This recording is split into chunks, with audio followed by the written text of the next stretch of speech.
Hello pumpkins, it's Bella, and today's video is going to be hopefully the start of a new series.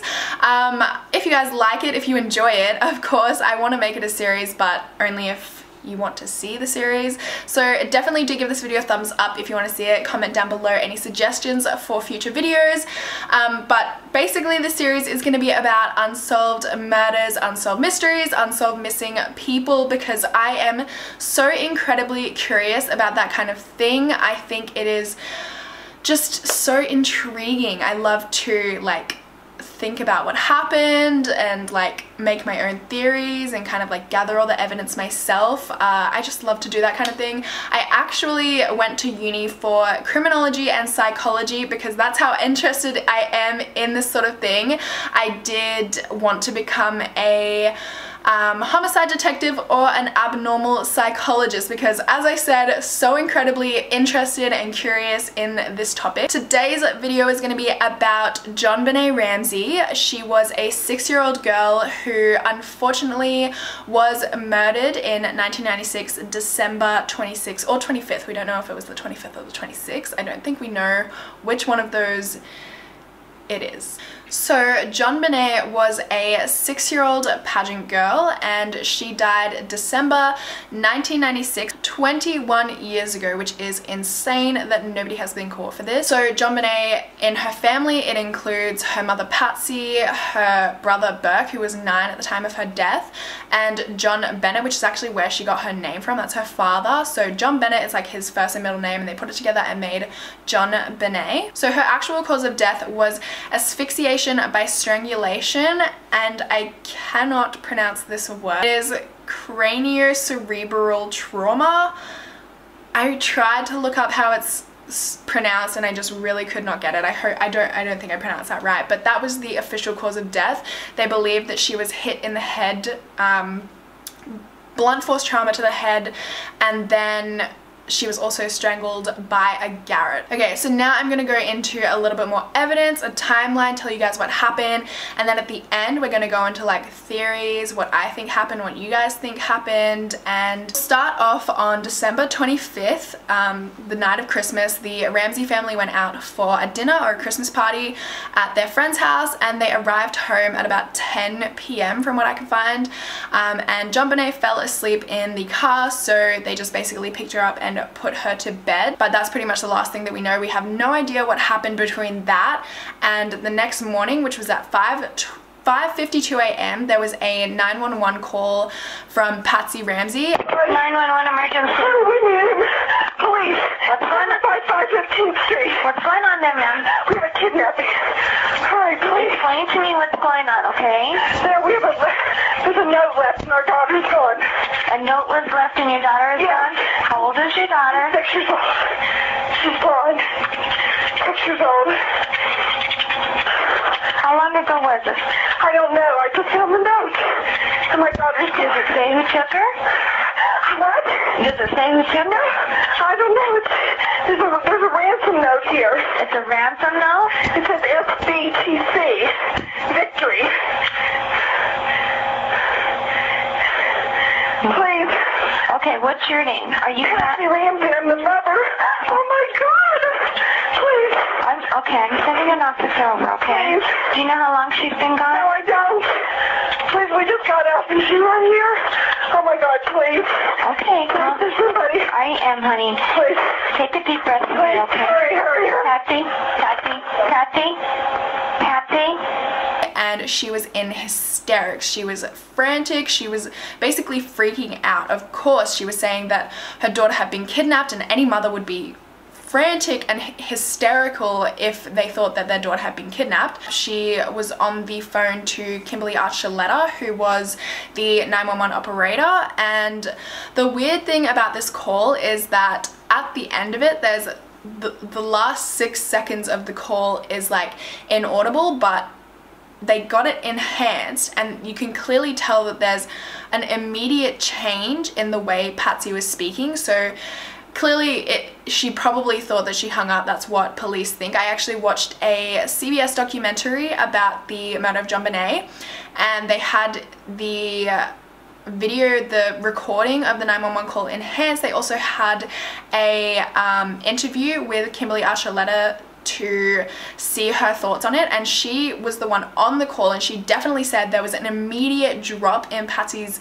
like demeanor, the way she was talking, as soon as she thought she was off that phone call. So Archuleta thought that once the phone call ended, that Patsy said, okay, we've called the police, what do we do now? And then there was also enhanced footage, enhanced recording of the end 6 seconds of the call. And in this end 6 seconds, they thought that they heard 3 different voices, which would have been Patsy Ramsey, JONBENÉT Ramsey, and Burke. So this would be really crazy and really, really damning evidence actually against Burke. Well, not that damning, but the Ramseys had said that Burke was asleep at this time. They said he was asleep the whole time.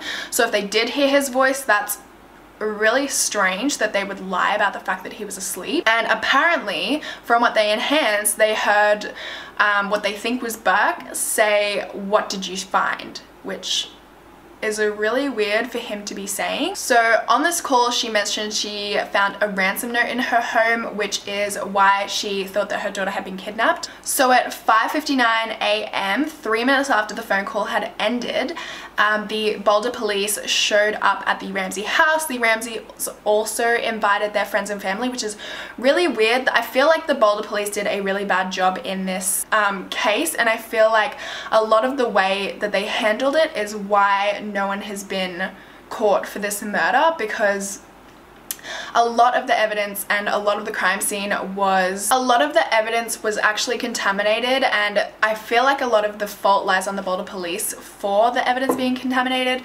especially the fact that they let so many of their friends and family come into the house, come into the crime scene. I mean, to be fair, they did think that it was a kidnapping, so they were looking outside of the house at the time. But it was still a crime scene, and they definitely should not have let so many people in. What they did when they got there was they looked over the ransom note. So there was a ransom note that was left in the house. It was 2.5 pages long. This ransom note was really weird.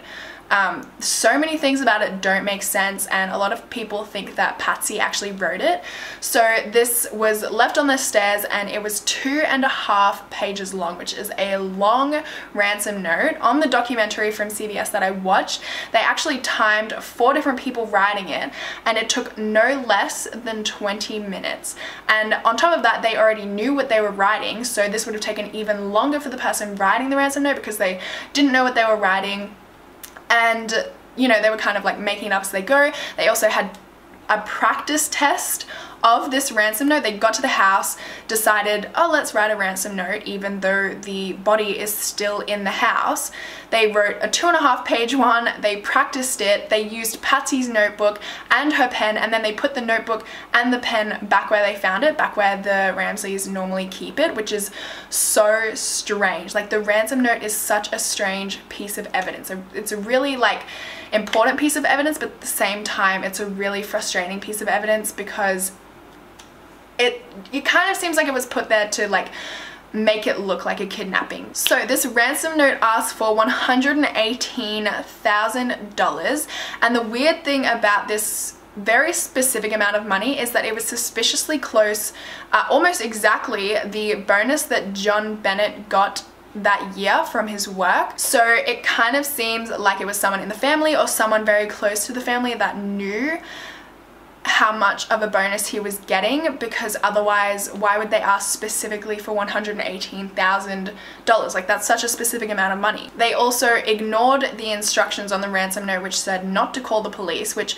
I don't know, I mean, I guess I can see how some people would react in that way, but personally I would not go to the police if I found a ransom note. I would definitely do exactly what the ransom note said to get my daughter back. I wouldn't call the police straight away, so that was really strange. But also the ransom note had some really weird, lines in it. So it started off by introducing themselves as a small group that represents a foreign faction, which is a really interesting thing to start off a ransom note with, because they're kind of like belittling themselves, and I think as a kidnapper you would want to assert power and confidence rather than kind of be like, yeah, we're just a small group. You would definitely want to seem dominant and like you have control and power, but I don't know. And the other weird thing about that was the foreign bit.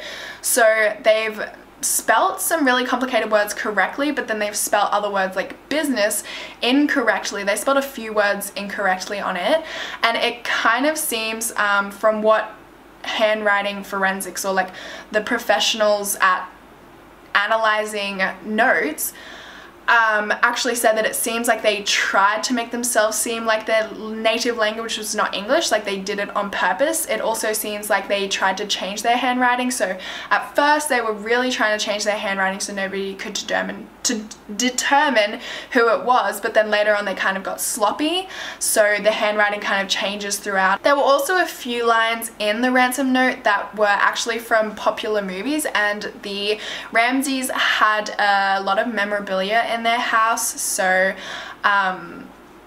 a professional also determined that this note would have been written by a woman because there was a lot of maternalistic language throughout it, which is why a lot of people think that it was written by Patsy. So they did have both John and Patsy give samples of their own handwriting to compare it to the ransom note, and John was completely ruled out, but Patsy was not. It was not ruled out, it was not ruled in, it was undetermined, but there was a lot of similarities between the way she writes and the way the ransom note was written, which is why they thought that it was her. And also it was really strange to have written a ransom note when the body was literally in the house. Like, I feel personally if I was gonna, well, I would never kill someone, but in that situation you would think that maybe the family would have a look around their house, or I don't know. I just think it's really strange to have a ransom note written, or to write a ransom note when you leave the body in the house, and on top of that, that you would spend so much time writing a ransom note, like not scared that someone's gonna wake up to go maybe to the bathroom, come to the kitchen, get a drink of water, and not see you. Like, they spent so much time doing it. It's just, the ransom note is a really strange piece of evidence. So moving on, the police actually suggested that John and his friend go and search around the house, have a last search around the house to see if they can find anything. And this is when the body is found. So John goes and looks in the basement, which is where he finds JONBENÉT's body. When he found her body, she had a garrote tied around her neck, she had duct tape on her mouth, and also her hands were tied behind her back.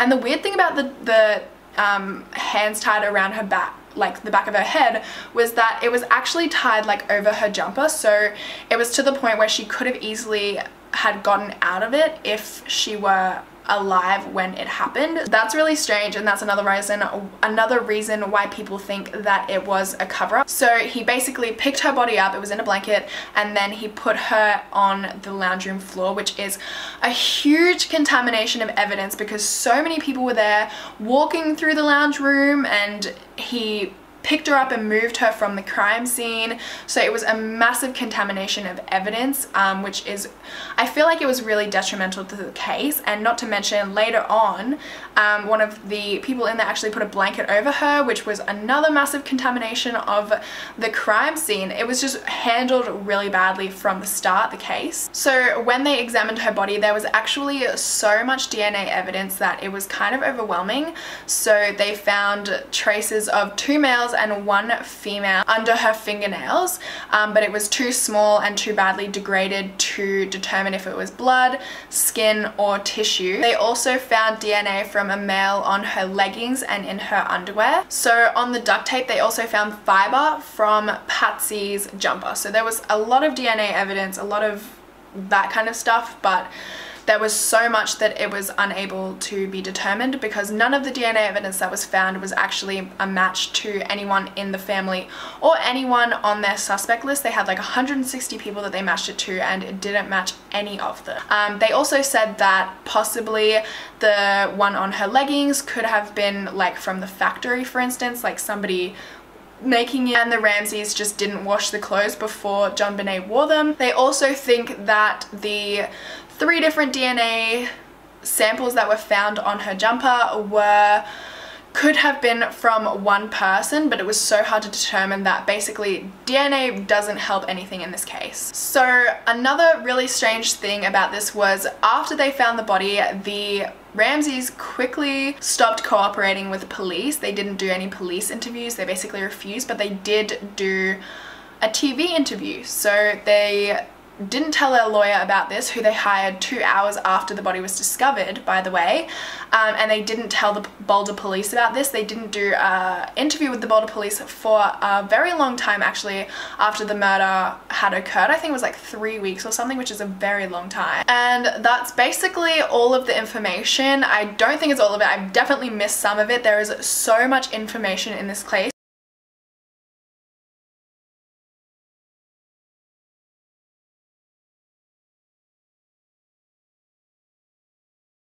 But now that I've given you guys most of the evidence, I'm going to go ahead and get into theories about what people think happened to her. I'll get the first one out of the way because it's kind of a really stupid theory and I don't believe it at all.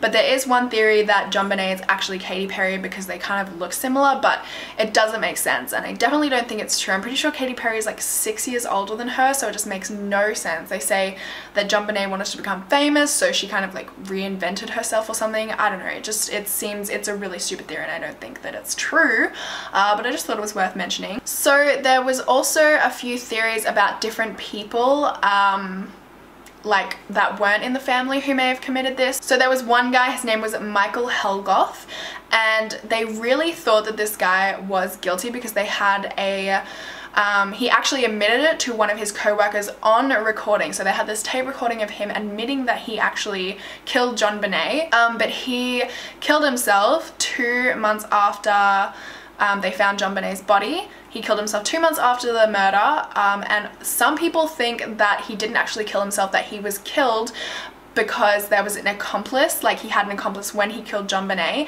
and they didn't want Michael to speak, so they actually killed him. There's like a bunch of people that they thought, they had like so many suspects. There was another guy, and this guy was named John Mark Carr, and he admitted to murdering JONBENÉT, but it was proven that it was impossible that he killed her because they actually have photographic evidence that he was in Georgia at the time of her death, so it just made no sense. He was probably just obsessed with the case and then decided to come forward and try to admit guilt, but he definitely wasn't. It was literally impossible that he killed her. So another theory is the intruder theory, that somebody outside of the family and friends actually killed JONBENÉT, and I guess this comes about because JONBENÉT was a pageant girl. They go and they dress provocatively, they have lots of makeup on. She was only 6 years old and she wore lots of makeup, had her hair done, dressing provocatively, singing provocative songs and shows. So I mean, I guess it's kind of like a playground for pedophiles. Like, it's horrible. So some people think that maybe they saw her there, they liked her, decided to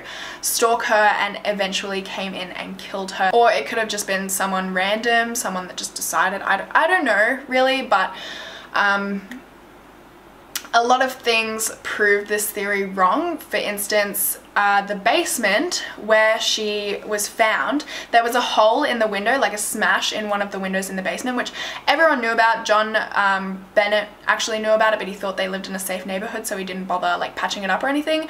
But the thing about this is they couldn't have gotten in there because there was a cobweb in the bottom corner of the window. So for them to get in, they definitely would have disturbed the cobweb, and they didn't. It was still completely intact, which is really strange. That's a really big piece of evidence for me that personally makes me think that it was an intruder. Another thing is there was no signs of forced entry at all. Also, when it comes to this, I personally think it's really weird to come and murder someone without any of your own weapons, and then to write a ransom note without thinking of it previously. Like, if you murdered someone, you will want to get the hell out of there rather than staying, deciding to go up, find a notebook, find a pen, write it, put it back down, like practice it, write it, put the pen back, put the notebook back, and then sneak out again. Like, it's really strange. It doesn't really make sense to me at all. Okay, so this is another theory, is that actually Burke, her brother,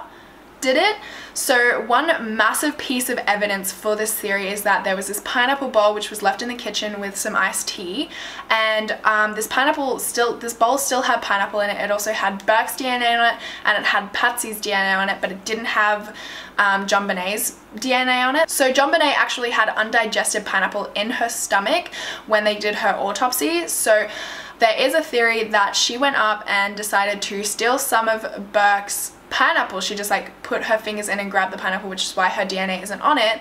And then Burke got really mad about this and hit her on the head with a flashlight, because they believed that the blunt force trauma to her head was actually caused by a flashlight that they found. But no one in the Ramsey claims that it's theirs. No one outside of the family claims that it's theirs. So it's just like this random flashlight that he apparently hit her with in the head. And the weird thing is, a year before her death, Burke had actually hit her with a golf club when he got mad at her and left a scar on her face. He did act out quite a lot. He hit her with the golf bat, so it is plausible that he found this, like it was just the thing that he found and decided to hit her with. Like, it was easy to grasp. He just hit her on the head, and then she actually died from that, because some people believe that so there's two theories within this theory, and one is that she died from the blunt force trauma to the head and then they staged the rest of it with the asphyxiation. The second theory is that she did not die, she got knocked out from the head trauma, and then the parents actually tried to, like, they thought that she was dead, so the parents tried to cover it up and they strangled her with the garrote, which they had to make believable, so they actually had to do it, and that actually killed her. So they thought she was dead when she wasn't, and so they actually killed her without even knowing. So that's the two theories, but let me get back to the first one before I get off topic. They believe that he hit her on the head, and then the parents didn't want to lose both of the children, so they decided to stage the whole thing, make it look like a kidnapping with the ransom note, tying her hands up even though she could have gotten them out of it, put a duct tape on her mouth, and the garrote strangulation to make it look like a strangulation instead. And another really weird thing about this is she had two kind of dots on the back of her neck. I believe it was the back of her neck. I'm really sorry if that's incorrect.